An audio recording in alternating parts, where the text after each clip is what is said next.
Gems of Mysticism. Forward. Golden in their wisdom and luminous with love, the treasured thoughts grouped herein have been to me as life itself. Meditate on them in gratitude, and they shall give you light in the hour of darkness, courage in defeat, faith in time of trial, patience in adversity, love when beset by hate, wisdom in the midst of error, and the key to find the master whom you seek. Where your secret thought is, there you are. Let this little book guide you into the gates of wisdom, aye, to the heart of love itself. Forrest K. Davis. Chapter 1. Spiritual Growth. It is not what your hands are doing, but what your heart is worshiping that determines your growth. In every heart there is a well so deep and still that it can reflect only one star at a time, and this star, whatever it be, is for the time it is reflected there the guiding star of your destiny. To think much about your shortcomings and limitations is but to give them life and force, for thoughts are things and create after their kind. Determine to think strength, love, and confidence until you draw them to you and build them into your life. If you stumble, do not waste a moment's thought over it, but remember the lesson from it and say, I must be up and doing. That is past and gone and shall not hold me back. Truly nothing can hold you back unless you hold to it. If you were running a race and tripped and fell, would you waste time carefully inspecting the spot where you fell and wondering how it happened? No, you would be up and on, intent only on reaching the goal, not even conscious of the bruises you had received. Thus must you run the race which ends in mastery. To reach mastery, each soul must live up to the light and the conception of truth as revealed to him in his own religion, nation, and environment. The path to mastery is the path of renunciation. It is also a path of glorious achievement. Upon it you will find many things to comfort you during the long nights of darkness and the days of combat, many resting places, many joys. The renunciation must be the renunciation of the dominion of the lower self and the discipline and training of its desire and appetites. No one can claim to give spiritual development. Only the soul itself can earn it. Spiritual growth is not a matter of what goes into the stomach, but of the devotion, that which you live out the ideals of your heart. Each one, however, is responsible for the condition of all his bodies, and must give them due attention, the attention necessary to keep any high-bred animal, of which high-grade work is expected, in good physical condition. Just go about your Father's business each day accomplishing the tasks that are yours, each day doing the little things, bright-eyed, clear-visioned, and with a cheerful countenance, seeing the stones and ruts in your path, but able to see how to step over or around them because the light within your heart has become the light of your world, combining love and wisdom. Every positive stand you take builds character, increases your strength, lifts you out of your negative state, gives you power to conquer your weakness, and tends to make promptness, courage, resolution, and trust habits which will replace the negative habit of making excuses. Seek earnestly for that particular line of teaching which most appeals to you, and which proves most helpful to your spiritual growth. Then, while recognizing the good in all others and being tolerant of all divergent views, be well grounded in your chosen teaching, so that you cannot be misled or carried away by sophistry, but will remain unmoved as long as the teaching feeds your spiritual hunger. If you bask in the sun of righteousness, to keep from growing normally would be impossible. Learn to love and forget. Become so interested in works of mercy and helpfulness that you will know that you are growing only by the perfume of good that surrounds you and by your increased ability to help others.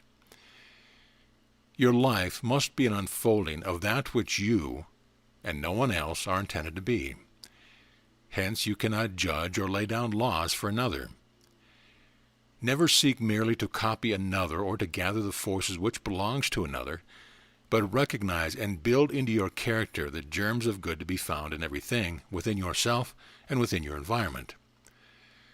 Without the perfection of your character, the whole plan of the universe would lack. If you consciously redeem and uplift every mistake, fault, or experience, your life will be a continual unfolding from within by utilization of that which is without, rather than a vain striving to copy or be something which you are not. But in this unfoldment, seek diligently to find the germs of that which the real self is trying to manifest, else you will be but building up a mental conception of what you think you should be, and ignoring those characteristics which are really you. There is no royal road to divine wisdom. There is, however, a straight and narrow path to spiritual unfoldment. It is found only by wedding knowledge to understanding and love to wisdom. It must be trodden step by step, often in weariness and with bleeding feet. If we control one selfish trait, which before held us captive, we may know that we have taken a real step forward. And the first and greatest of all magical powers to be attained by the pupil is the magical power of controlling himself, of day after day mastering the little things with no heroics, perhaps with no one to command him or realize that he is making any effort, yet still controlling his little tempers, his little impatience, little acts of selfishness, his tendency to criticize, and all the little trifling things he knows are wrong, but which seem too petty to be worth mentioning. The building of these little lessons into his life is the most practical formula that can be given him. Victory over discouragement is one of the greatest victories man can have. Have you no confidence in the love and power of the great Master of Wisdom to protect and sustain you when you study their teachings or would be about their business? Words are sacred things, though few there be who realize it.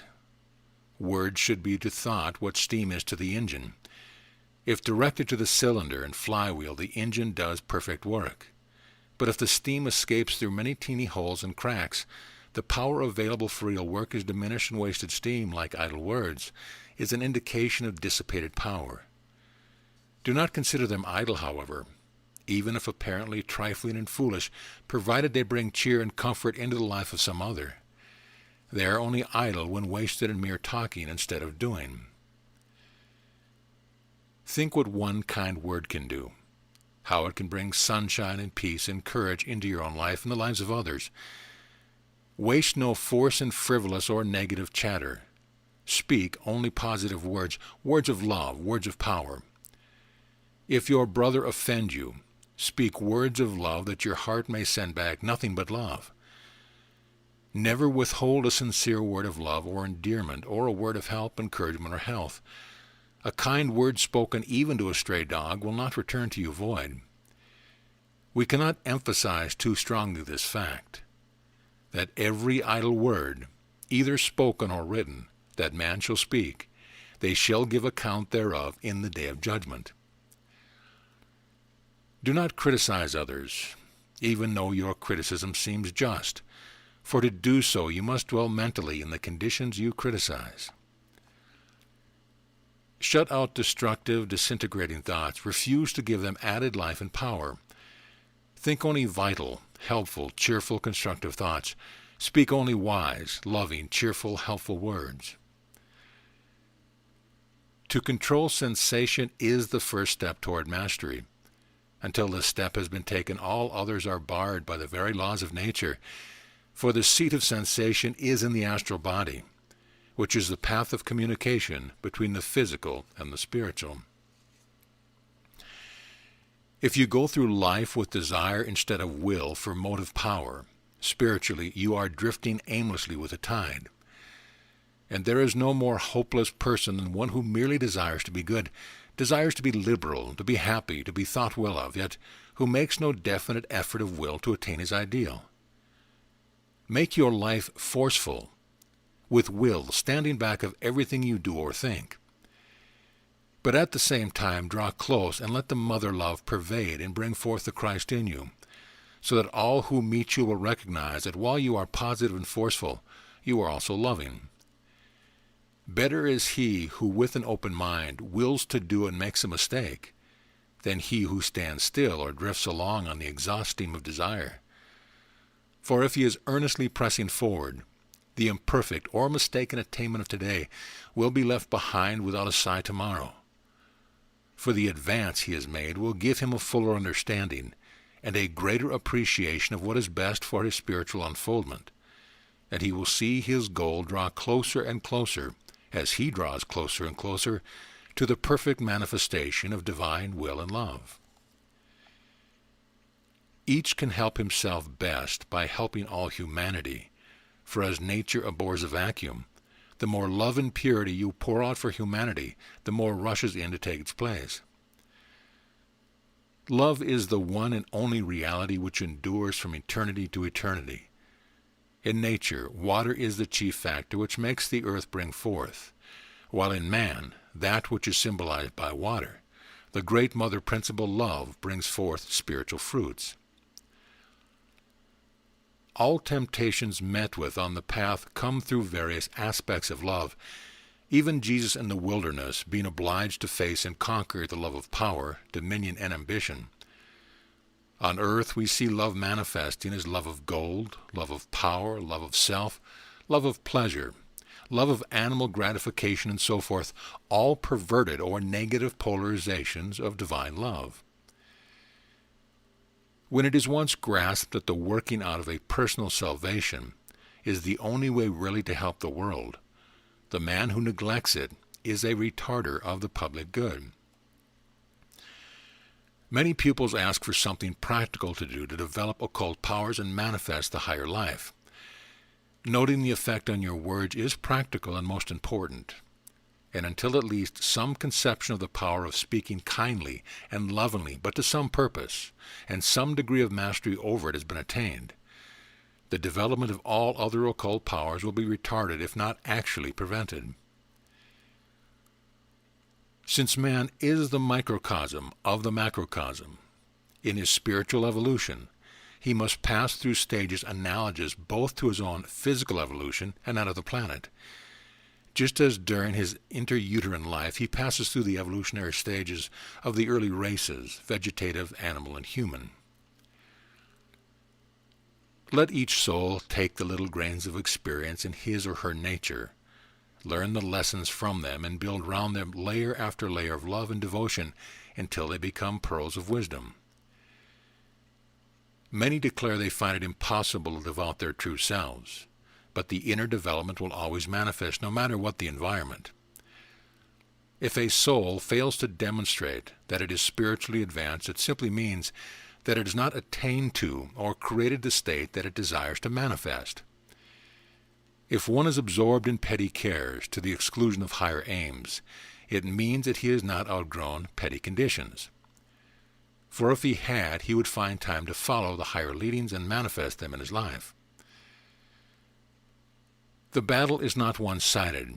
In fact, he that is with you, your higher self, is greater than he, the personality or lower self, that is against you. He who says he has realized the divine within himself, yet only as power for his own upliftment, and who uses it only for his own advancement, has never even approached that realization. The first gate to be passed is the attainment of charity and tolerance for all, a realization of divine love, and an earnest desire to become one with the Christ force which is manifesting in your fellow man. This is the first gate to be entered because intolerance is a bar to further progress. An important point to remember is not to copy the actions of others or try to square your life with the ideals of others, but bravely seek deep within your own being for the germs of action implanted in the personality by the higher self, and make the personality measure up to the ideal given you by your own higher self. In other words, find yourself, do your own thinking, and live true to your own divine guidance.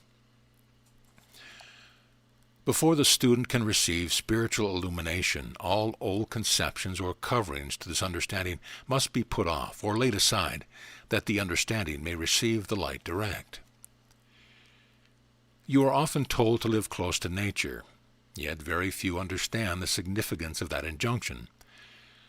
To live close to nature is to feel your oneness with her, to realize that the same forces are operating in you, in your body, in your mind, in your spiritual life, as in the verdant hills and budding trees. It does not necessarily mean living in a tent or sleeping on the ground, but it does mean correlating your consciousness with nature, trying through meditation to enter the phases of natural growth and development, recognizing the similarity and oneness of all growth. In nature, you will find an explanation of every experience through which you pass. It is just as selfish to permit your humility to occupy the foreground in your thoughts and continually impose it upon the thoughts of others as continually to seek your own pleasure. What would be a slight lapse from virtue in a savage or in the ignorant becomes a cyclone of inequity, sweeping many before it, in one who has entered the inner degree of occultism. For upon each inner step every vibration is multiplied 1,000-fold. The disciple should absolutely master or gain perfect control of, not suppress, all life forces ere he attempts to enter the inner degrees, or his failure is foreordained. Truth is more than merely refraining from speaking falsely. It means being true in every phase of your thoughts, desire, and life, being true to your divine self. Let truth search out every hidden fault and failing that you may recognize and correct it. Have no false conceptions, no veils to hide your real character from you. Above all things, be true. Think true, act true, live true. Chapter 2. Duty. The first duty of each student of the higher life is to make a careful analysis and decide what are real and what are superficial duties, then so to order his life that the real, vital, and first duty of caring for his immortal soul will not be crowded out. The mustard seed grows into a mustard tree, with all its healing and medicinal qualities. The rose develops into the queen of all flowers, giving out its refreshing perfume, the symbol of love to all. The spiritual lesson is that both grow and unfold by merely doing the duty that lies nearest, that which is next at hand. They assimilate the earth forces, the water, the air, and the sun. Go thou and do likewise. It would be impossible for you to take one step onward while you were leaving any real duty undone. All real duties confront you because in your evolution you have set up conditions which make just such tasks necessary to build into your soul certain qualities in which you are lacking. And without the lessons they teach your characters incomplete. Hence they are the things which, when they are performed and the qualities they are meant to develop, are incorporated into your being, will give you the strength and ability to take your next step. If you perform a duty because you are compelled to and fail to incorporate its lesson into your heart, at your next step you will find yourself confronted by another duty of the same general character, but far more difficult of performance. And this will continue until you not only perform the duty, but gain the lacking quality of soul this duty is intended to inculcate. Take the little duties as they come, for not one step can be missed. There is no duty higher than the one which lies nearest, provided it be a real one. Your body is the temple of the living God. It is your duty to see that in every way it is kept a fit dwelling place for the God within. The chief requisite for this is of absolute purity of body, mind, and heart. No natural function of the body but is pure and wholesome when used for its proper purpose. No natural act is of itself impure. It becomes impure only through impure thoughts concerning it. Not alone impure acts, but also impure thoughts, even if only subconsciously held, are a source of defilement. The whole problem rests upon your ability to purify your thoughts concerning all the forces and functions of your body. It is not a real duty to try to relieve another from doing his plain duty. Know well the burdens of all souls are sent in love. Deprive them not of the strength they bring, lest, alas, for lack of burden you would bear they should lose the prize. Since all real duties are your task, in them lies your opportunity, and in their proper performance lies your victory. Not in the performance merely, but in the attitude of mind you hold toward them and the manner of their performance. There is one real duty which confronts all students of the higher life that cannot be ignored.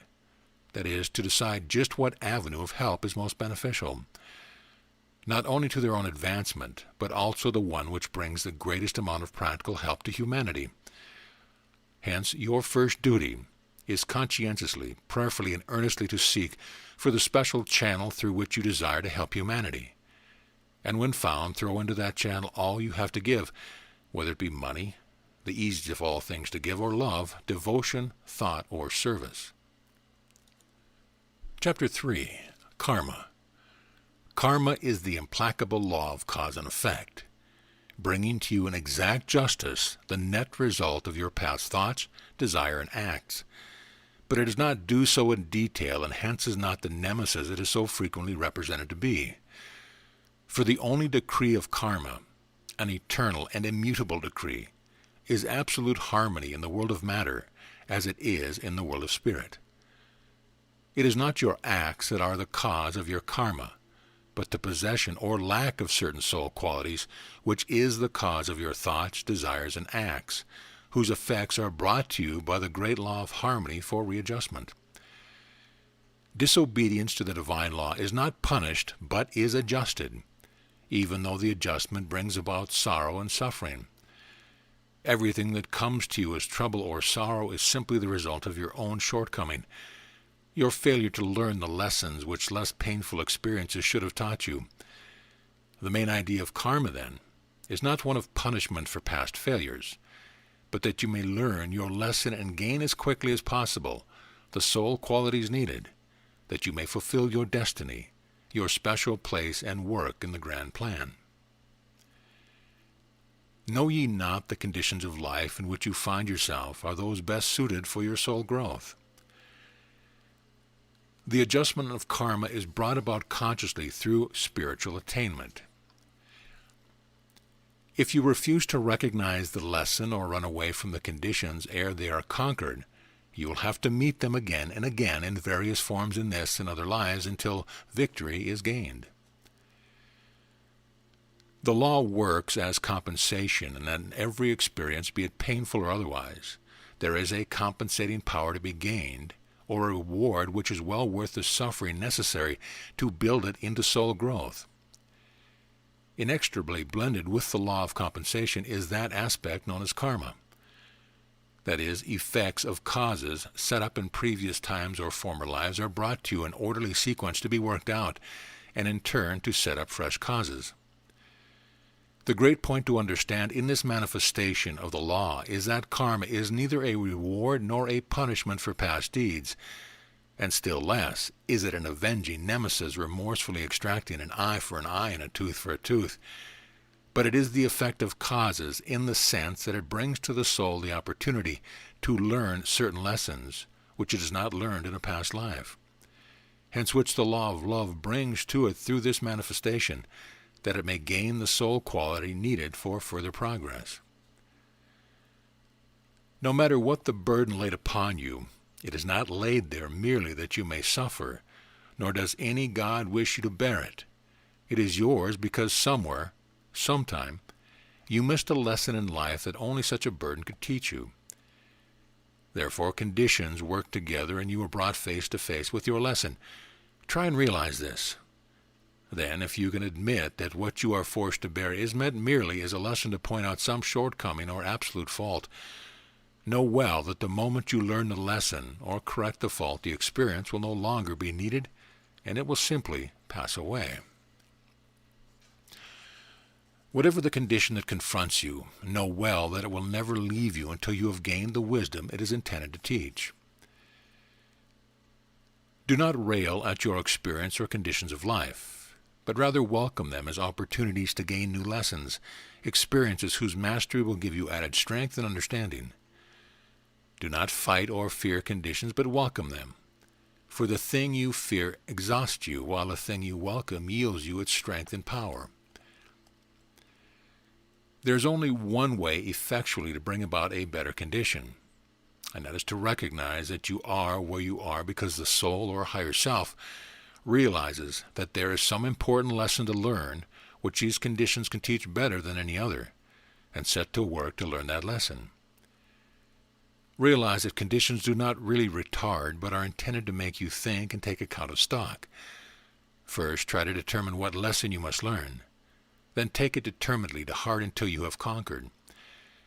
We know that no man has conditions given to him that he does not need, and at the moment he gets out of a condition its highest good, he is rid of it forever. Try to realize that when bound on the wheel of karma to struggle but makes the cords cut deeper into your quivering flesh, stop struggling. Lo, I say unto you, peace, be still. All is well. Learn the lesson of saying, thy will be done, knowing that the will of the Father is victory, and that it will and must be done. If the soul were obliged to reap all the karma in one life that it had generated in the last preceding life, there would be neither time nor opportunity for progress. Therefore the Lords of Light hold back a certain percentage from each life, and manipulate the currents of forces, so that a chance is given the soul to learn the main lesson of the last earth life, and at the same time have an opportunity to gain entirely new experiences. But before final liberation can come, each soul must, of its own choice, take up all the accumulated odds and ends of karma and work them out or redeem them. Just as the grosser flame sweeps the forest, so the subtler fire of the Lord, or the fire of the law karma, before which the earthly man is but chaff, sweeps humanity. The flames that consume the debris, the underbrush, and the twining parasites which sap the vitality of the giant trees also cause new vegetation to spring up. Likewise in our hearts, after we have passed through a karmic burning, we find new and unexpected manifestations of life and growth. Think of the burnings of karmic law not as something to which you must school yourself, something that will deprive you of every happiness, take from you your cherished ideals, and bring naught but desolation. But think of it in its constructive aspect. Realize that just as the heat and life and light of the sun penetrate the earth to bring forth the seeds, so shall these subtle fires of karma sink deep into your heart and germinate all the seeds of immortal power which you have stored up in past incarnations, and which only await the fire to sweep away old conditions, everything that interferes with your spiritual growth, to germinate and put forth. Declare yourself ready to stand in the burning of the law, not passively giving up because it is your karma, but that your heart and mind and life, all that is manifested on all planes, may be purified and make way for the new spiritual growth. A golden vessel to be placed upon the king's table must pass through a 7 times heated furnace and be hammered and tested and purified until the gold is without a flaw. Then it must be fashioned into the shape best adapted to its purpose. So it is with the vessel of clay which we call our personality. Since all evolution tends to develop more and more perfect organisms through which greater and greater degrees of freedom from the bondage of external conditions can manifest, we can be truly free from the bonds of karma only as we work with evolution through the seeking of those things which are our own and following those things which will perfect and thus hasten our evolution. This is not attained by selfishly trampling on the freedom or rights of others that we may advance, for to do so is to develop selfishness, but through harmonious cooperation for the good of all. We do not mind bearing trials when we know that we are merely correcting mistakes made in a past life, or else learning needed lessons in this. Trials are not given as punishments, but as the only means of making us learn the lessons that will fit us to take our real places at the right hand of God the Father, and to gain a greater realization of His nearness and help while here below. Understand clearly, whatever sickness, troubles, or trials come to a person, they are either the result of broken law or are conditions given by the higher self to teach certain necessary lessons, and thus gain the experience needed to take the soul to a step onward.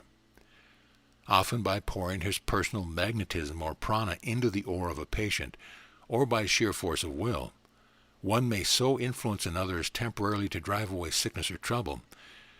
But if the real lesson which the sickness or trouble was meant to teach has not been learned by the patient, the moment the willpower is withdrawn, the trouble will return.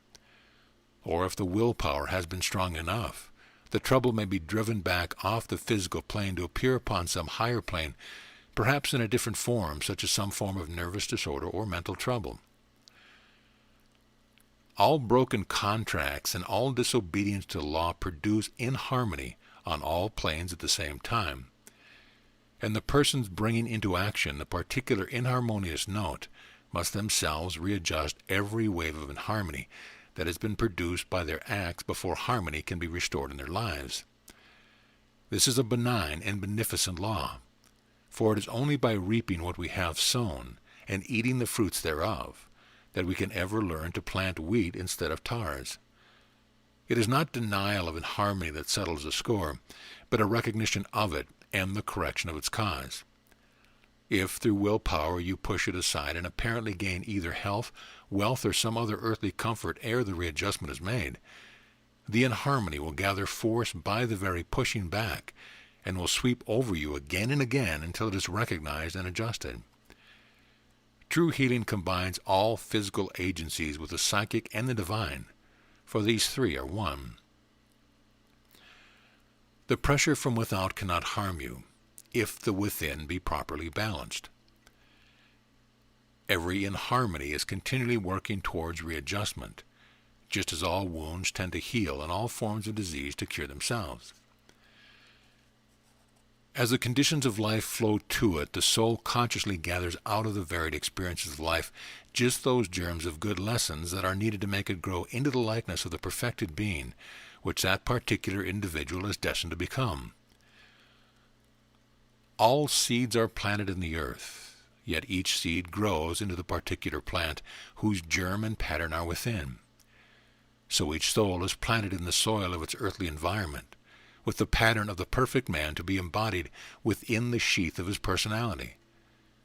That which brings unrest and dissatisfaction is the effort in striving to manifest something that is not within. How many would gladly attempt to bear the hardship and suffering of their loved ones rather than stand aside and permit them to fulfill their karmic destiny in exact justice? But their loved ones cannot be purified and pass on to higher things if their burdens are borne for them, and they are not allowed to meet their tests and stand in the fiery furnace which they in ages past have lighted. Stand aside then, and while giving all love, sympathy, and encouragement, allow all to meet their tests and burnings that they may be purified and advance to a higher thing. Every word we utter has not only its vibration, but together with the form, color, and number of the letters composing it, possess a potency that will never die, but go on and on through the ages until we, their Creator, by the power of the Christ within, shall have redeemed them. Be their power for good or ill, it forms one of the very considerable forces that go to make up the law of karma. Suffering of itself has no purifying or uplifting power. It is uplifting only when the lesson which necessitated it has been learned, and the lacking soul quality has been built into the character. Know absolutely that the law is, and that it must work out. If one jot or tittle of the law could go wrong in your personal affairs, all creation would be thrown out of harmony. As you realize that it is yourself who is responsible for all the disturbing influences which surround you, and that it rests with you to overcome them by eliminating their causes, you have begun in the right way to work with the law and gain self-knowledge and self-poise. Make yourself one with the law, and all its manifestations will work in harmony. Bodily weakness should not be looked upon either as a failure or as a karmic debt, although in some cases it might be either or both. However, no matter what its immediate cause, it is a lesson. Often it is a needed lesson in patience and sympathy for suffering that locks a soul in such a body, but more often it is a lesson that only a great soul is ready to learn. You who weep, you who feel discouraged, lift up your hearts and know today, in this very hour, the mighty forces from out of the unknown are being poured out upon you. Open your heart and mind and receive them. Chapter 4. Reincarnation. No one is ready to learn the truth of reincarnation to whom it does not appeal. Only those who feel an inward urge to know the whole truth need have it given them. The whole object of rebirth is for each soul to attain all-around soul perfection, learn all the lessons life can teach, and thus be prepared to do its work in the grand plan. Even if it were possible for a man to gain all knowledge and have all experience in one life, nevertheless the stupendous task of evolution, from an atom to a god, would require incalculable eons. Comparing our life period to a day, as well might we expect a child to acquire the experience and wisdom of a lifetime between sunrise and sunset. Perfection could not be attained in one life. If each soul were required to redeem in one life all its mistakes and spiritualize every atom with which it had been connected in even one life, the cycle of necessity would be never-ending. Instead of this, all tasks that are beyond the strength of the soul in any one incarnation are held back until it has grown strong enough, little by little, to work them out. Each soul is judged at the close of each life cycle by the sum total of how much he has overcome, how much of the lower self he has illuminated by the higher spiritual consciousness. The I is the higher self, the overshadowing Father in heaven. It is the true self in that it is the ego, a spark of the infinite, incarnating again and again in an animal body for the purpose of gaining experience in matter, and through its informing of physical atoms in an earthly body, to help redeem or spiritualize matter. The lower selves are like the outer husks of the seed, which are dissolved, and their substance indrawn to form nourishment for the seed, to enrich it and enable it to grow and blossom. The body wears out and is cast aside just as a garment is and a new one put on. But the self never changes. It gains more experience and needs the better garment from time to time until finally it masters the matter which makes up its physical garments and immortalizes it so the personality is swallowed up in the individuality. The mortal puts on immortality and becomes one with its Father in heaven. Many ask, why is not the memory of past lives more common? There is a deep reason for this. Most souls find the memory of the trials of one life as much as a personality can bear. Therefore, the complete remembrance of all that it endured in its many lives would tend to crush it. It is the memory that haunts, that drives to insanity. No one day can hold enough sorrow to dishearten utterly the personality. It is the accumulated burden that overwhelms. Therefore, we will never be permitted to remember our past lives until we have advanced beyond the point where the griefs, the ills, and the unkindness done us can affect us, make us worry or become discouraged and thus retard our progress. We will not remember anything until we have gained that poise which nothing can disturb, until we have become centered in the thought that to manifest divine love in perfection is all that is worth striving for. The object of evolution is for mankind to gain wisdom out of every condition. Chapter 5. The Christ. Prayer for Light. O Christ, light thou within my heart the flame of divine love and wisdom, that I may dwell forever in the radiance of thy countenance, and rest in the light of thy smile. The mystic Christ is not a personality, but a divine essence. It is a spiritual emanation from the Godhead, the Son of God, or the Godhead in its creative aspect. That mystic power or principle which fructifies and animates all manifestations of life. It is the divine creative force, a great stream of life-giving, creative essence which manifests in all things on all planes as the animating principle of the one life. The Christ force, therefore, is an animating power back of all life and evolution, physical, mental, psychic, spiritual. In nature, it is the unquenchable urge toward perfection which adapts the organism to its environment. Among men, it is the divine urge toward union with God, the effort to bring the divine within them into harmony with the divine in the universe, as the mystic philosopher Plotinus expresses it. It is this mystic, informing, vivifying principle, the Christ force, manifesting in and through him, to which Jesus referred when he said, I am the living bread which came down from heaven. If any man eat of this bread, he shall live forever. And the bread that I will give is my flesh, which I will give for the life of the world. Whoso eateth my flesh and drinketh my blood hath eternal life. Manifestly such statements could not apply to any human flesh and blood, or even to a historical personality, but were used figuratively for that immortal, universal, mystic principle which the personality of Jesus embodied. Eternal life cannot be obtained by merely observing or studying spiritual truth, for they must be eaten and assimilated into the nature, built into the character, made a part of the life, just as physical food must be assimilated to be built into the body, and manifest as love, tolerance, charity, brotherhood, and purity, ere you have truly eaten of the body of Christ. Only as the Christ force is embodied in you can you have eternal life.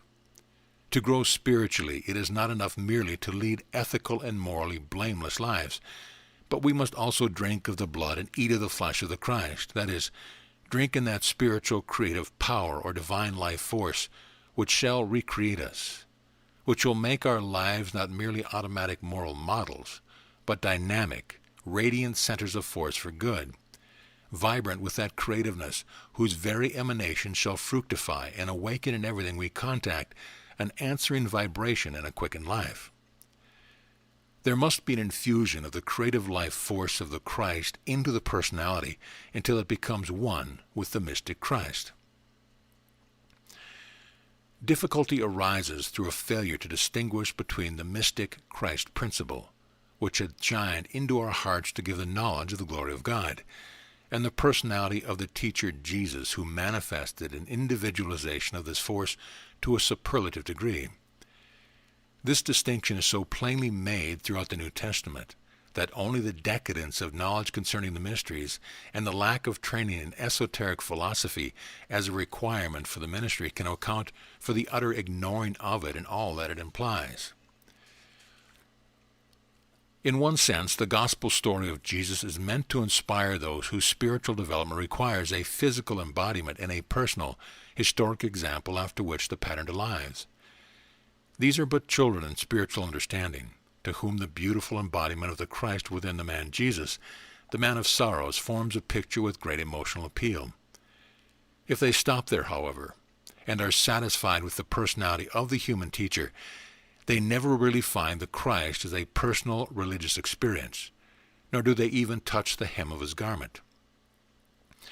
They worship but a picture and are doomed to disappointment and sorrow, for some day they must see their human Christ ideal as it exists today, crucified, cast down, and destroyed. By historical research, higher criticism, etc., the literal, personal example or letter of the law is not satisfying to the awakened soul. The Pauline picture of the Christ is for those who need no historic personality as a model, those who open wide the doors of their hearts at the knock of the mystic Christ, who can respond to the downpouring of divine love and through a divine ecstasy can enter into the higher realms of spiritual consciousness, where the powers of the human mind are transcended, and where they grasp those things which are spiritually discerned, those things which are revealed unto his holy apostles and prophets by the Spirit.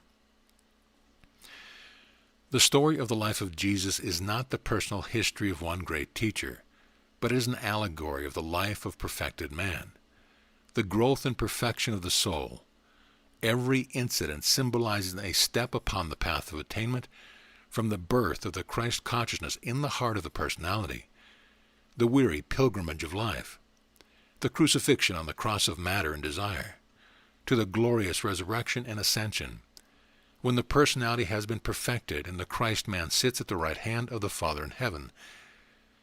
In other words, when the personality of each of us has experienced the ascension and completed the atonement with the divine, we become the right hand of the Father, or the instrument through which his work is accomplished on earth. The story of Jesus is the story of evolution. It is not the literal history of any one personality that it is thus depicted, but the experiences which each soul passes through as the mystic Christ is born, and evolves to perfection or atonement with its Father in heaven. When the name Jesus is coupled with the Christ, the word "the," having been eliminated as the distinction between the mystic principle and its embodiment was lost to humanity, it stands for that stage in the growth of the soul when the personality has made the atonement with the mystic Christ principle, or in the theosophical terminology, the stage at which manas has been blended with the Buddhic principle.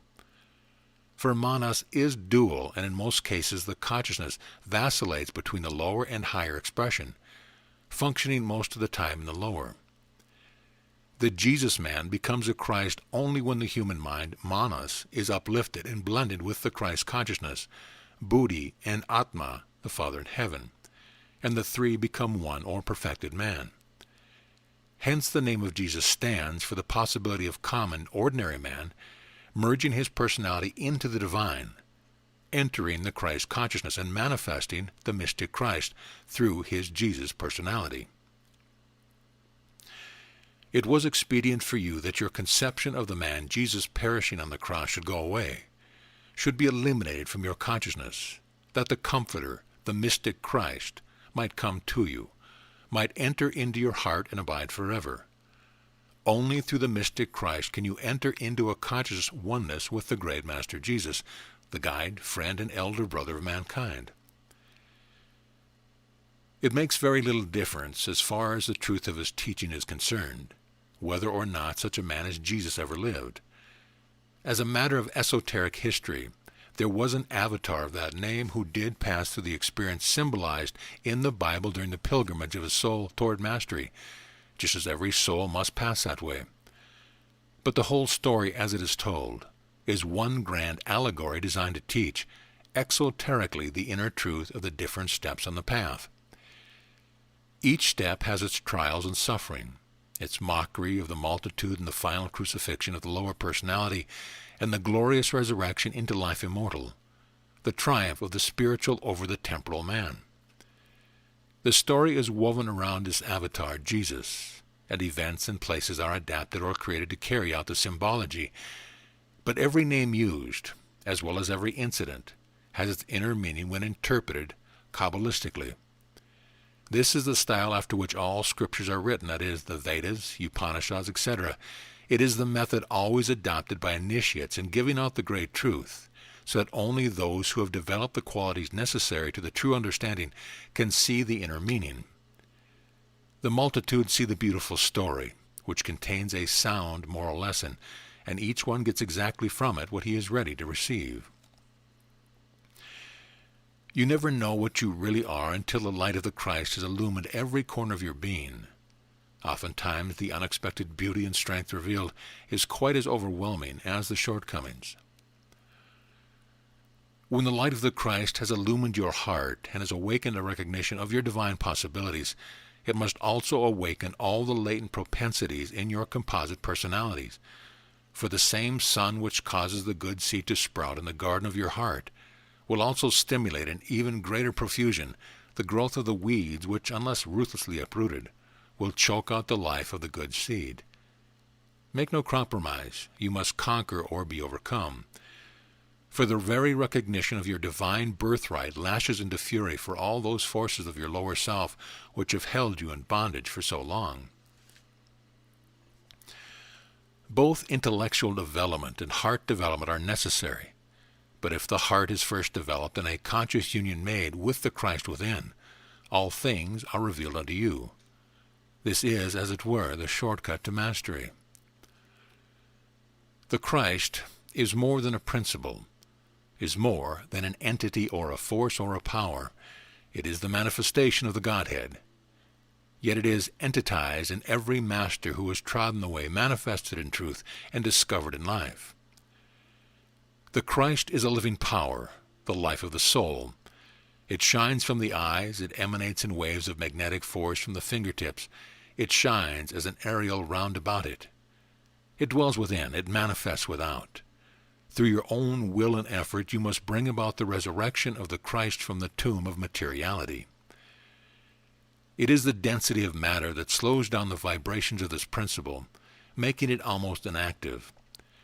To you the task is given through the sublimation of the matter of your bodies to accomplish the resurrection of the Christ. The Christ is a manifestation of all that you can picture of a divine comforter, of a brother, a sister, father, or mother, who will come and stand beside him upon the rock of truth, who will cast from their lives, from their hearts, their stumbling blocks. It matters not what the past holds. All that has gone before is like the water that has passed the water wheel.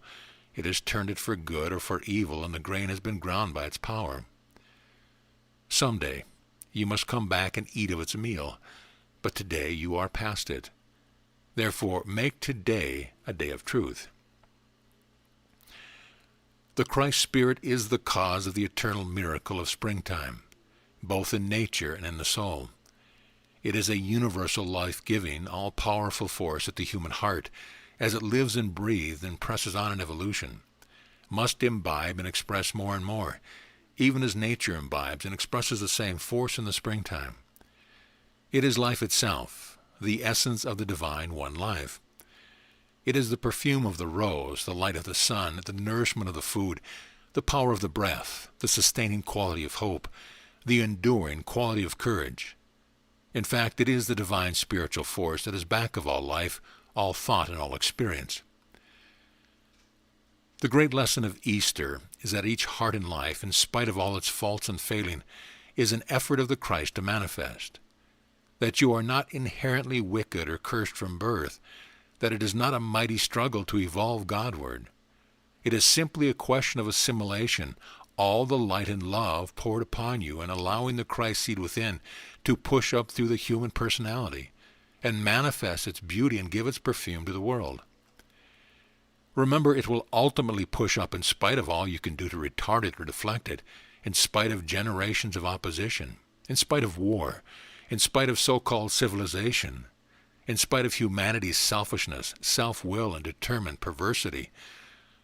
Why not recognize its power now to transform and resurrect your life and help you to reach quickly the unfoldment that ultimately you cannot fail to reach?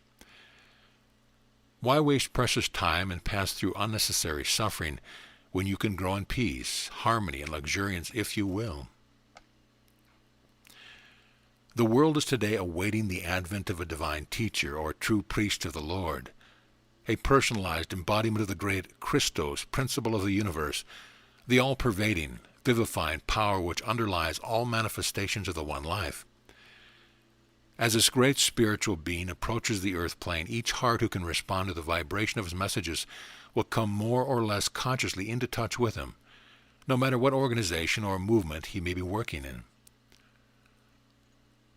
The cry of the Great One is now going forth to all who can hear. Come unto me, my little lambs. The fold is waiting and the heart of the shepherd yearning. Think of the thoughts that I've shed around you as you journeyed through the wilderness of lives and lives. Think of the words that have been spoken through the mouth of my chosen prophets in your ears, life after life, age after age. And will ye still be deaf and dumb to love? To be sheep of my fold means you know your shepherd, to gladly follow, to hear his voice and obey. Ah, my children, unless the sheep know the voice of the shepherd, they will be blind and will never recognize his face. Unless they learn to love and thus obey unquestionably the divine message, they will never be ready to take their places in the great temple, where the true priesthood must work out the great scheme of salvation, the reflection upon earth of the hierarchies of heaven. Chapter 6. The Masters of Wisdom.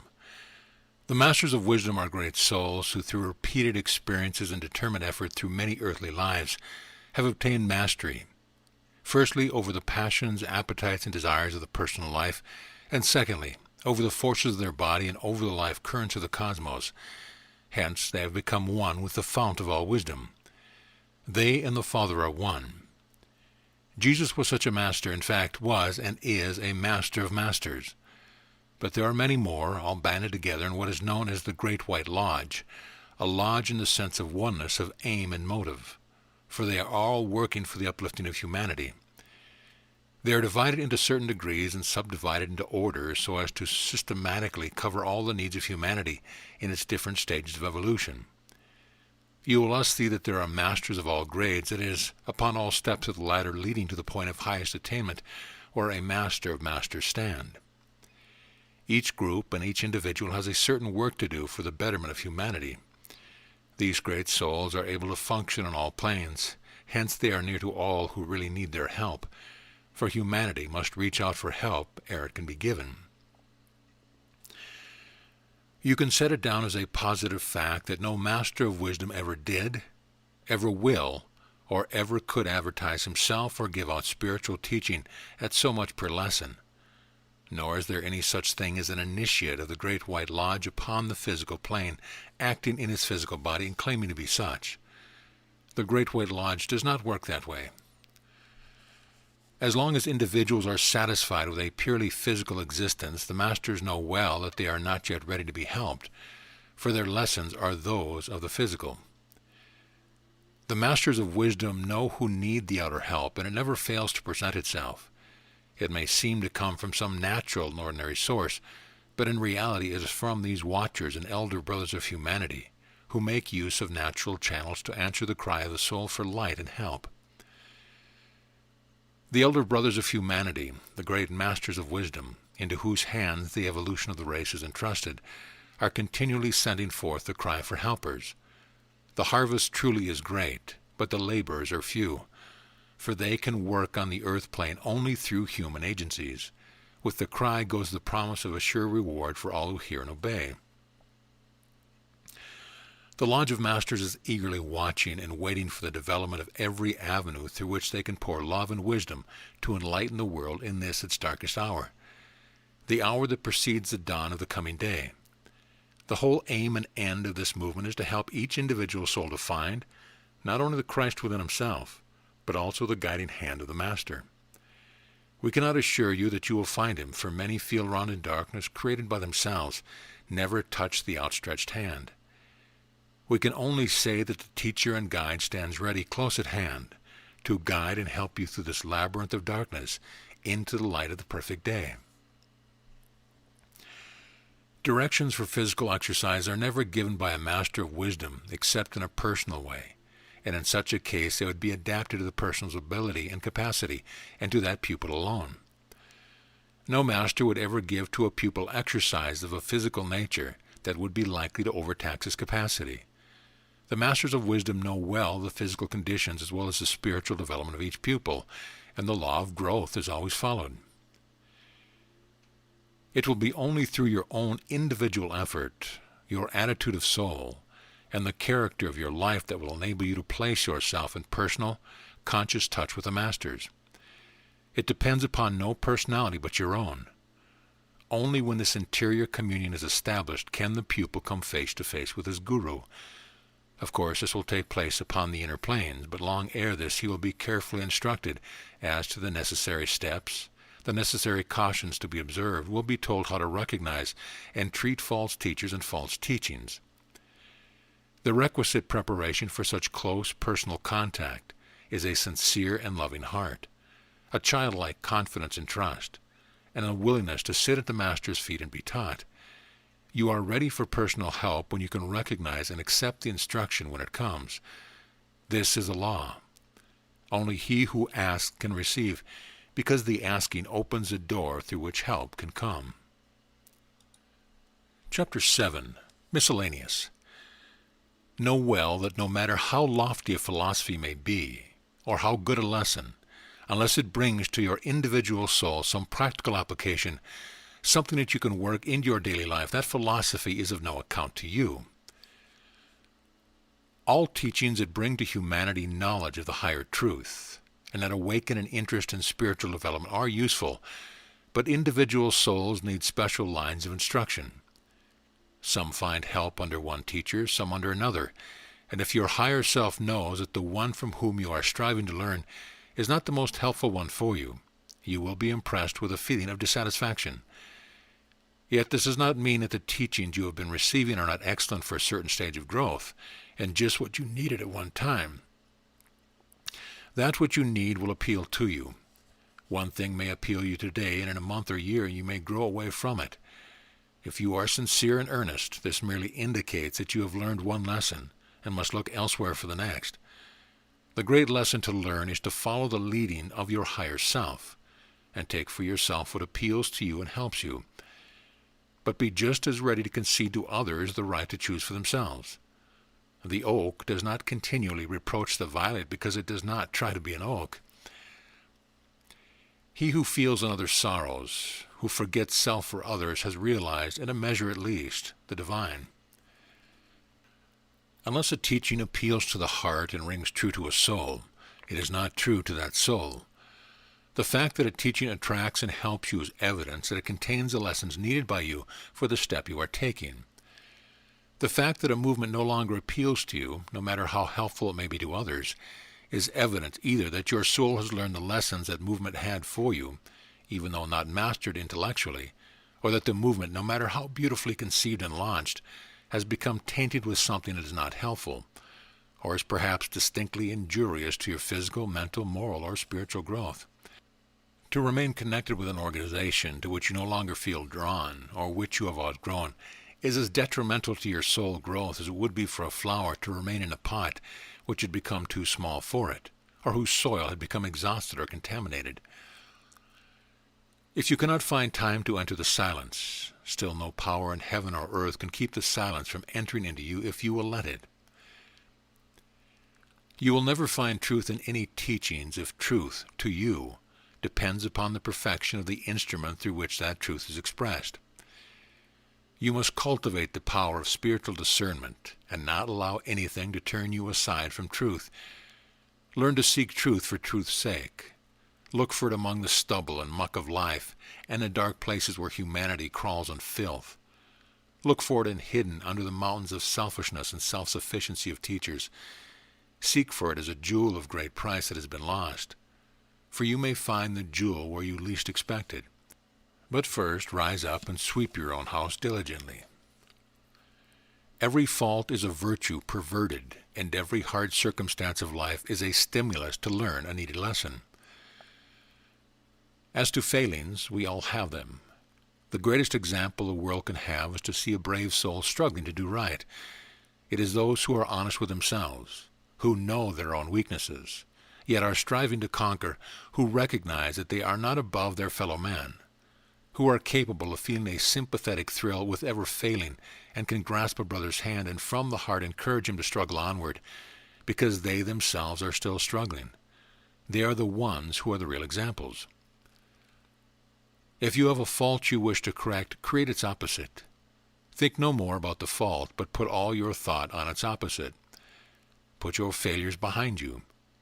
Give them no more force by thinking of them or worrying about them.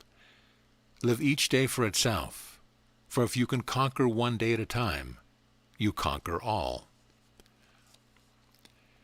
If the world's sorrow oppresses you, remember that the very best you can do toward lifting the heavy load is to make a center of joy and gladness in your own heart.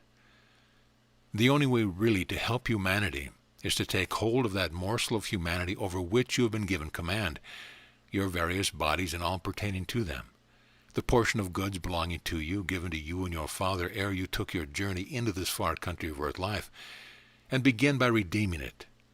This is the sure, in fact the only true way to become an agent of the masters. If you study Hamlet, you will find that in his attempt to set the world aright, he only brought sorrow and suffering to himself and those he loved, and sacrificed not only his own personality, but also the personalities of others in his misguided attempt.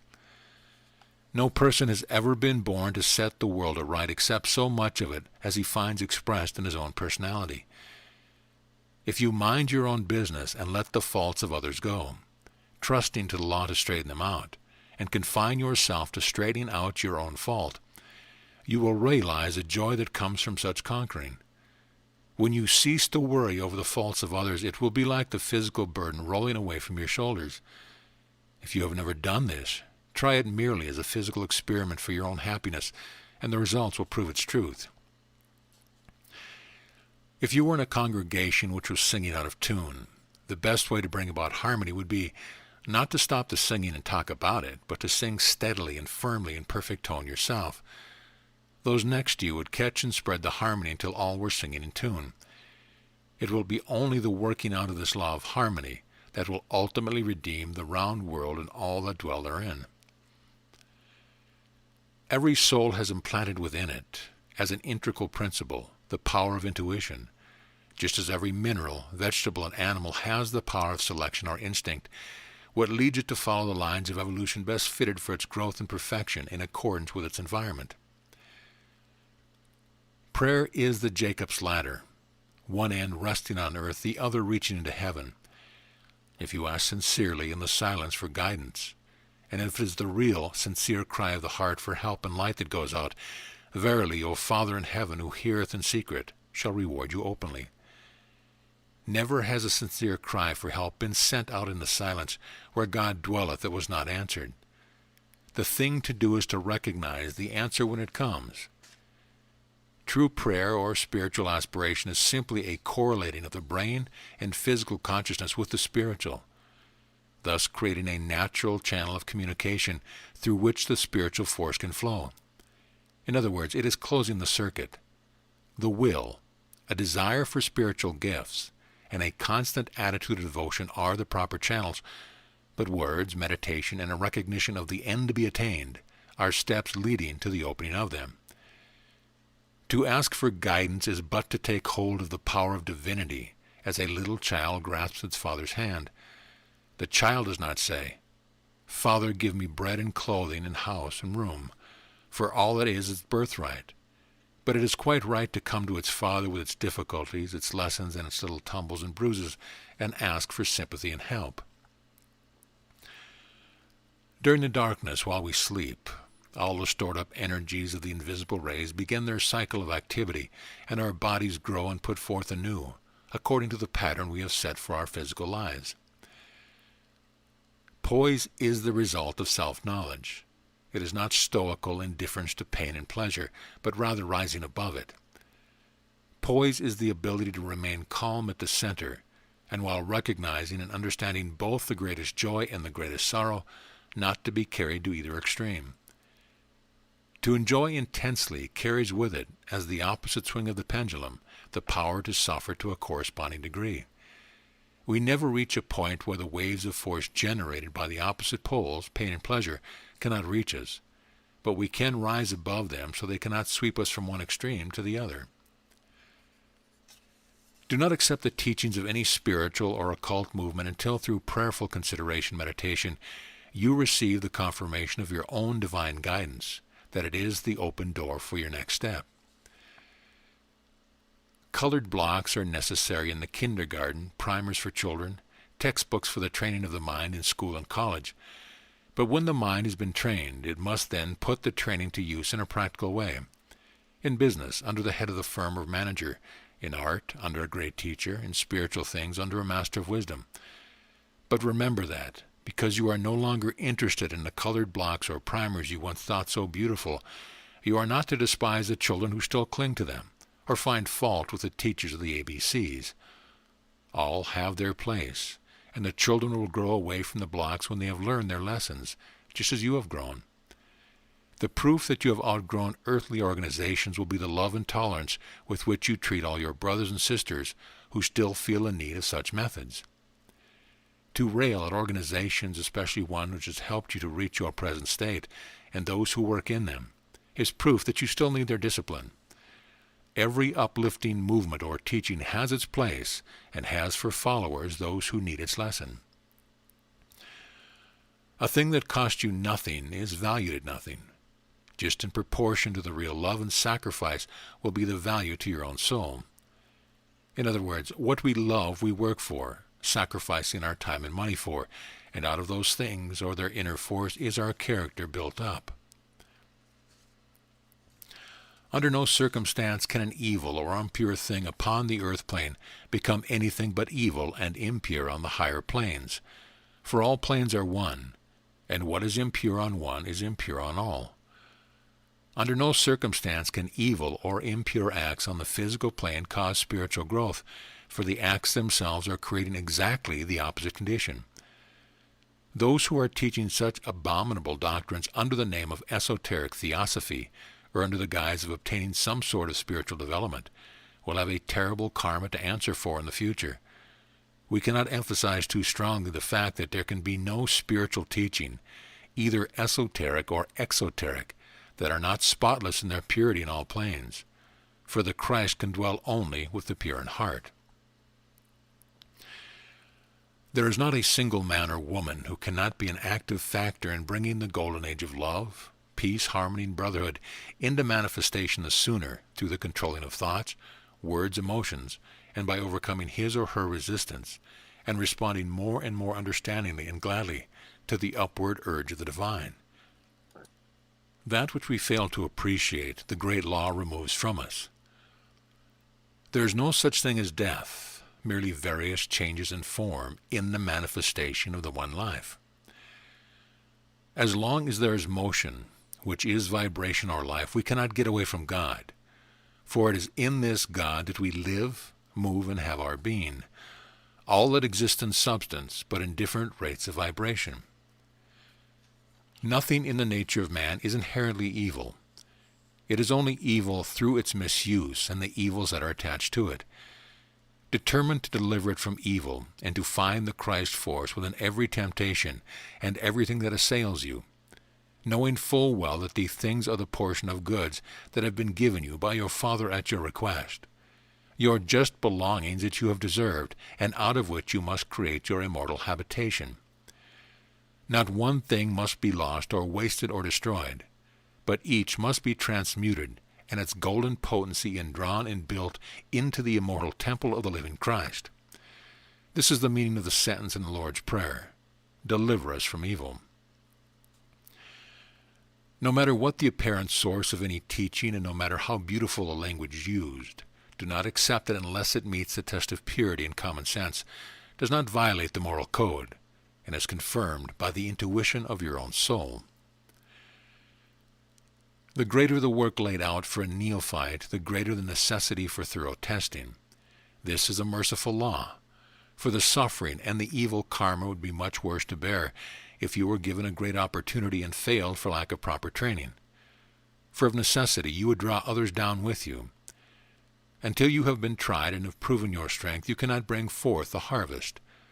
The greater the struggle, if persisted into victory, the stronger and more self-reliant will be the newborn soul. The true teacher must have evolved beyond the little personal self and to some extent merged his consciousness into the divine. Hence neither seeks nor permits adulation or worship for himself, but lets the divine in him speak through his teaching. The Christian Bible, like all great scriptures, is an inspired setting forth of the one divine wisdom in symbolic language. It deals with principles, not things. It describes qualities, forces, and spiritual events, not historical men, places, or physical events. It is a repertory of invented personages in its older Jewish portions, and of dark sayings and parables in its later edition, and this quite misleading to anyone ignorant of its esotericism. It is less understood than more ancient scriptures, because all so-called study of it has proceeded upon the hypothesis that it is intended to present historical facts. In reality, no great scripture is historically true, nor is it supposed to be by those who, having been initiated into its mysteries, understand something of their inner meanings. All scripture and myth are collections of allegories and parables, grouped and arranged to illustrate symbolically some feature of the growth of the soul.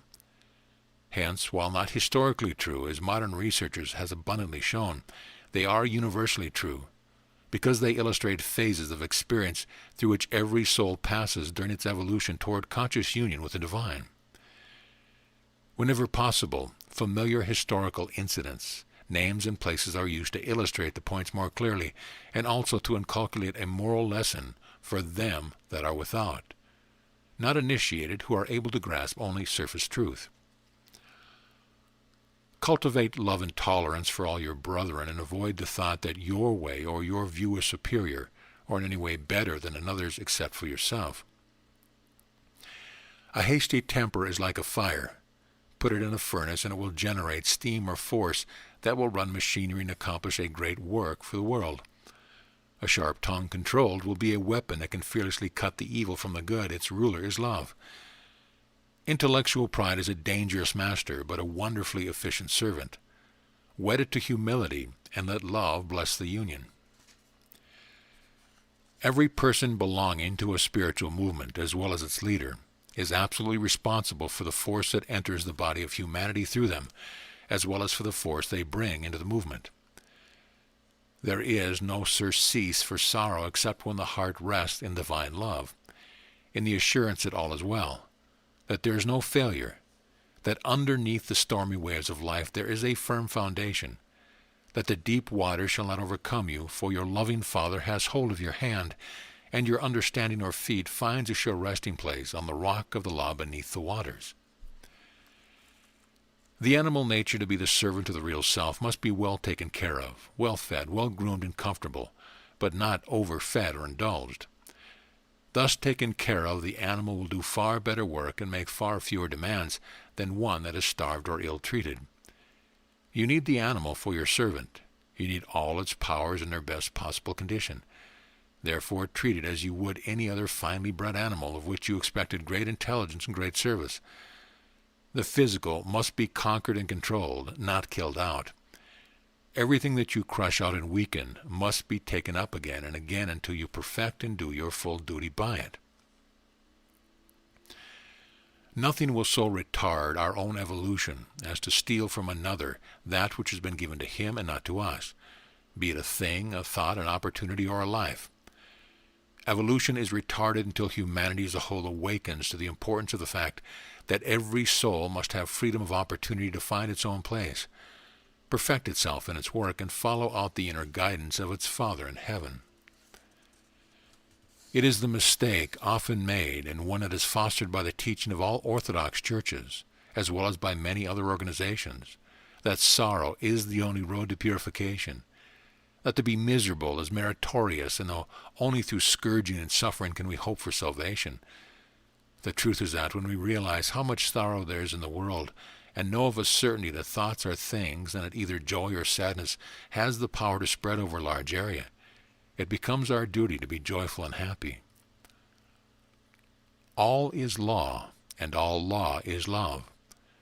Love in its highest expression is the one power which you possess in common with the gods.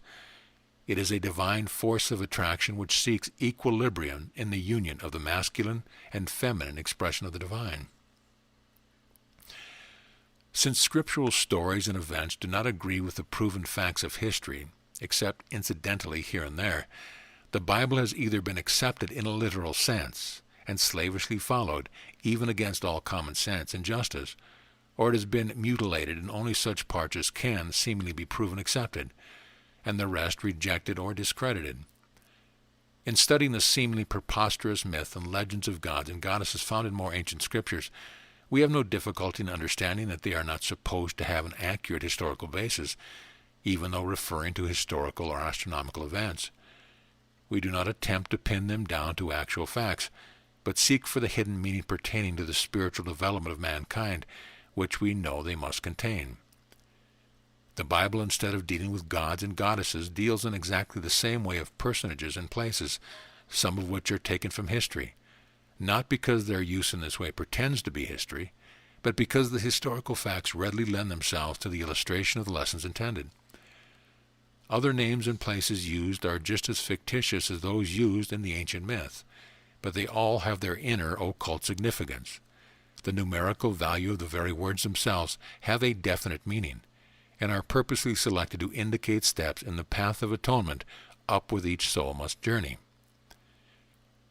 Until you recognize divinity speaking to you from every other atom of humanity, until you have ceased to look out your brother's mistakes, until you have ceased to look for his shortcoming and failing, ceased to measure his corn by your bushel of human frailty, and have found how to use God's measure instead, until you have ceased to listen to many voices of the world and begun to listen to the one divine voice manifesting through all humanity as through nature, you will never hear the silent voice within. Even though we may be but the humblest of human creatures, still we have our lives to live, our place to fill, our record to make, and our grain of truth to leave behind. So ends Gems of Mysticism.